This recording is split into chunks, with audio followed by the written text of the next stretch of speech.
आज हम बात करेंगे एक बहुत इम्पॉर्टेंट टॉपिक क्रॉनिक पैंक्रेटाइटिस। इसमें हम डिस्कस करेंगे पैंक्रियाज का क्या फंक्शन है, क्या एनाटमी है, क्रॉनिक पैंक्रेटाइटिस क्या होता है, इसके क्या मुख्य कारण हैं, मुख्य क्या लक्षण या सिम्टम्स पाए जाते हैं और इसका ट्रीटमेंट आज हम आपके साथ शेयर करेंगे। पैंक्रियाज एक बॉडी का इम्पोर्टेंट ऑर्गन है जिसका वेट अबाउट 70 to 100 ग्राम्स और 4 से 6 इंच की लेंथ होती है और पेट के सेंटर में ये पाया जाता है।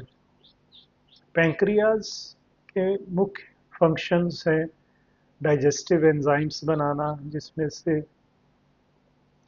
एंजाइम्स जैसे लाइपेज, प्रोटीएज, माइलेज ये प्रोटीन, फैट और कार्बोहाइड्रेट को डाइजेस्ट करने में हेल्प करती हैं। इसके अलावा पैंक्रियास का एक और इम्पॉर्टेंट फंक्शन है, वो है पैंक्रेटिक हार्मोन्स। इसमें मुख्य रूप से इंसुलिन जो कि पैंक्रेटिक बीटा सेल से बनती है और ग्लूकागॉन, ये दोनों हार्मोन्स ब्लड शुगर लेवल्स को नियंत्रित करते हैं। क्रॉनिक पैंक्रेटाइटिस में पैंक्रियाज की इन्फ्लेमेशन क्रॉनिक हो जाती है, लंबे समय तक रहती है, जिसकी वजह से पैंक्रियाज में डिसफंक्शन हो जाता है, ये अपना कार्य करना बंद कर देता है। 90% ऑफ पैंक्रियाज जब डैमेज हो जाता है तो क्रॉनिक पैंक्रेटाइटिस के सिम्टम्स सामने आने लग जाते हैं। मुख्य कारण है अल्कोहल कंजम्पशन, लंबे समय तक जो लोग अल्कोहल का सेवन करते हैं, स्मोकिंग, हाइपर ट्राइग्लिसरीडीमिया, इसमें ट्राइग्लिसराइड लेवल्स अगर हाई हैं बॉडी में, ब्लड में, तो इन पेशेंट्स में भी पैंक्रेटाइटिस हो सकता है। हाइपर कैल्सीमिया, पैराथायराइड एक ग्लैंड होता है जो कि नेक में होता है, अगर ये पैराथायराइड हार्मोन ज़्यादा बना रहा है और हाइपर कैल्सीमिया, कैल्शियम बढ़ गया है, तो लॉन्ग टर्म में ये भी पैंक्रेटाइटिस कर सकता है। हेरिडिटरी पैंक्रेटाइटिस, इसमें कुछ जीन्स में म्यूटेशंस हो जाती है, जैसे cationic trypsinogen gene, Spink mutation, CFTR mutations, कुछ जीन्स में बदलाव हो जाते हैं जिन करके हेरिडिटरी पैंक्रेटाइटिस कुछ पेशेंट्स में पाया जाता है। और इंडिया में एक एंटिटी है जिसको हम कहते हैं ट्रॉपिकल पैंक्रेटाइटिस। इसका एग्जैक्ट कारण तो नहीं पता, पर साउथ वेस्ट इंडिया में ट्रॉपिकल पैंक्रेटाइटिस एक प्रकार का क्रॉनिक पैंक्रेटाइटिस है, जिसमें कि अर्ली एज ग्रुप में 20 to 40 ईयर्स में पैंक्रियाज में डिसफंक्शन होने लग जाता है और इसकी कार्य क्षमता कम होने लग जाती है। इसके अलावा कुछ और कारण, जैसे हम कह देते हैं इडियोपैथिक पैंक्रेटाइटिस, 30 से 40% केसेस में कोई भी कारण नहीं पता लगता क्रॉनिक पैंक्रेटाइटिस का, तो इसको हम इडियोपैथिक पैंक्रेटाइटिस लेबल कर देते हैं।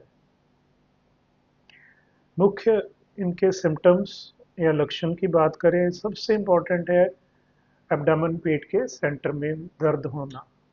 ये पेन कई बार स्वीयर हो सकता है, बैक में रेडिएट कर सकता है, इसके साथ वॉमिटिंग आना, भूख कम लगना, वीकनेस महसूस होना और कुछ पेशेंट्स में वेट लॉस और मसल मास भी कम हो जाता है। कुछ पेशेंट्स में लेटर ऑन जॉन्डिस भी हो सकता है। एक और बहुत ही इम्पोर्टेंट लक्षण जो हम देखते हैं वो है foul smelling and greasy stools.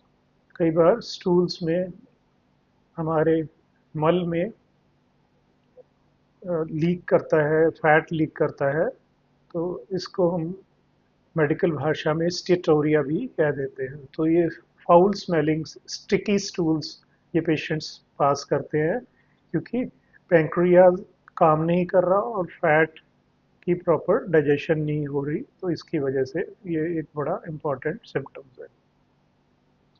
कुछ इसकी कॉम्प्लिकेशंस हैं, लाइक रेयरली कुछ पेशेंट्स में पैंक्रियाटिक कैंसर भी डेवलप हो सकता है। पैंक्रियाटिक सूडोसिस्ट एक पानी का गोला पैंक्रियास के आसपास बन जाता है जो कि लेटर ऑन कई बार ऑब्स्ट्रक्शन रुकावट पैदा कर सकता है बाइल डक्ट में या ड्यूडनल ऑब्स्ट्रक्शन, ये कुछ इसकी कॉम्प्लिकेशंस है। सूडोनरिज्म कई बार आर्टरीज में डायलेशन हो जाती है, तो ये सारी इसकी जटिलताएं या कॉम्प्लिकेशंस हो सकती हैं। Diagnosis, ultrasound, CT scan, faecal elastase एक टेस्ट होता है, इसके ज़रिए पैंक्रियास क्रॉनिक पैंक्रियाटाइटिस का डायग्नोसिस इजीली हो जाता है।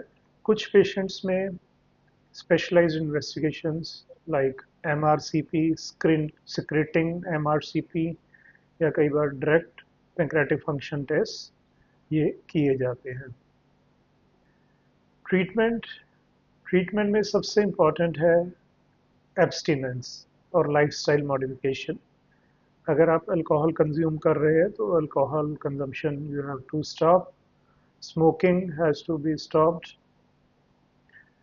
अपनी डाइट को आपको इम्प्रूव करना चाहिए, small meals, less of fat, और धीरे धीरे खाना चाहिए, बार बार खाना चाहिए। एक स्पेशल प्रकार का फैट होता है जिसको हम कहते हैं मीडियम चेन ट्राइग्लिसराइड्स, इनको हम इन पेशेंट्स को देते हैं, इनकी एब्जॉर्प्शन इजी हो जाती है और पेशेंट्स को बेनिफिट होता है। कुछ पेशेंट्स में पैंक्रियाटिक एंजाइम्स के ज़रिए पैंक्रियास की वजह क्रॉनिक पैंक्रियाटाइटिस की वजह से जो स्टीटोरिया हो रहा है उसको हम रोक सकते हैं। पैंक्रियाटिक एंजाइम्स में मुख्यतः लाइपेज एंजाइम तकरीबन 60 to 90,000 international unit with every meal, ये हम पेशेंट्स को एडवाइस करते हैं। इसकी वजह से जो एंजाइम्स की डेफिशिएंसी है वो इम्प्रूव हो जाती है और पेशेंट्स का स्टीटोरिया और वेट लॉस वो इम्प्रूव होना शुरू हो जाता है। तो ये भी एक बहुत ही इम्पॉर्टेंट पार्ट है थेरेपी फॉर क्रॉनिक पैंक्रियाटाइटिस का। कुछ पेशेंट्स में antioxidants, selenium, chromium, vitamin E, ये भी दे के पेशेंट्स में इम्प्रूवमेंट हो जाती है।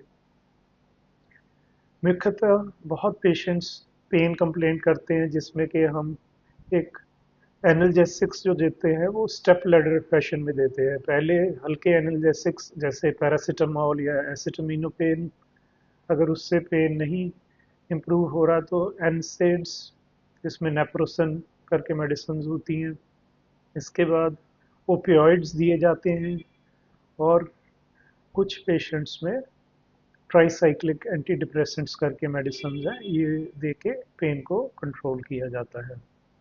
कुछ पेशेंट्स में अगर पेन इन मेडिसिन के बावजूद भी अगर नहीं कंट्रोल हो रही तो कुछ और प्रोसीजर्स जैसे US guided coeliac plexus block या न्यूरोलाइसिस करके कहते हैं, जिससे कि यहाँ पे जो नर्व्स होती हैं उनको ब्लॉक किया जाता है जिससे पेन रिलीफ हो जाती है। कुछ पेशेंट्स में हमें सर्जरी की आवश्यकता भी पड़ती है, तो इसमें सबसे कॉमन पैंक्रियाटिकोजेजुनोस्टमी करके एक प्रोसीजर होता है, वो किया जाता है।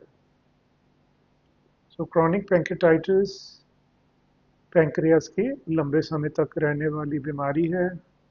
मुख्यतः इसमें पेन, वेट लॉस और जनरलाइज्ड वीकनेस होती है। इसका ट्रीटमेंट टोटली पॉसिबल है। इसमें हम पेन रिलीफ के लिए डिफरेंट मेडिकेशंस देते हैं। इसके अलावा कुछ पेशेंट्स में पैंक्रियाटिक एंजाइम्स दी जाती हैं, और लेटर ऑन अगर पेन ठीक नहीं हो रही तो यूएस गाइडेड थेरेपीज से पेन को रिलीफ किया जाता है, और कुछ पेशेंट्स में सर्जरी की ज़रूरत पड़ती है। Thank you.